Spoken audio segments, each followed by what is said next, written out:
મિત્રો આજે નિફ્ટીની અંદર પહેલા સ્વિંગમાં સ્ટોપ લોસ હિટ થયો, પછી માર્કેટ સાઇડવેઝ થઈ ગયું હતું અને આપણું 12,000 સમથિંગનું નુકસાન થયું હતું. પછી મેં બિટકોઇનની અંદર એક સ્વિંગ આઈડેન્ટિફાઈ કર્યો આ જગ્યા ઉપર અને મેં તમને જીટીટી ક્રિપ્ટો પ્રીમિયમ ગ્રુપમાં પણ શેર કર્યો હતો એડવાન્સમાં.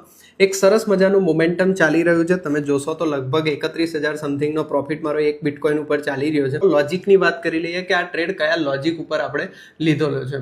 તો 1 અવર ટાઈમ ફ્રેમમાં તમે જોશો તો આ જગ્યા ઉપર એક ઓર્ડર બ્લોક છે. સરસ મજાનું મોમેન્ટમ આવ્યું હતું. ફરીથી પણ એ જગ્યાએથી મોમેન્ટમ આવ્યું હતું. શનિ રવિનું કન્સોલિડેશન, પછીથી એક સરસ મજાનું મોમેન્ટમ. અત્યારે પણ અહીંયા માર્કેટ આવીને 3 કન્ટિન્યુઅસ ગ્રીન કેન્ડલ તો 1 અવર ટાઈમ ફ્રેમમાં બનાવી હતી. બટ આપણે 5 મિનિટ ટાઈમ ફ્રેમમાં એક સ્વિંગ જોઈતો હતો, જે સ્વિંગનું બ્રેકઆઉટ સરસ મજાનું અહીંયા મળ્યું અને 1 વે ટ્રેડ ચાલી રહ્યો છે. મિત્રો તમે ટ્રેડ કેટલો સરસ મજાનો ભાગી રહ્યો છે એ જુઓ. બહુ અમેઝિંગ મોમેન્ટમ કેચ થયું અને તમે અહીંયા પ્રોફિટ જોશો તો લગભગ 66,000 રૂપિયા અત્યારે આપણો પ્રોફિટ ચાલી રહ્યો છે એક બિટકોઇનની અંદર. $785, 73% રિટર્ન. અમેઝિંગ ટ્રેડ ચાલ્યો. જીટીટી ક્રિપ્ટો પ્રીમિયમ ગ્રુપમાં મેં તમારી સાથે ફ્રી ઓફ કોસ્ટ શેર કરેલો હતો આ ટ્રેડ.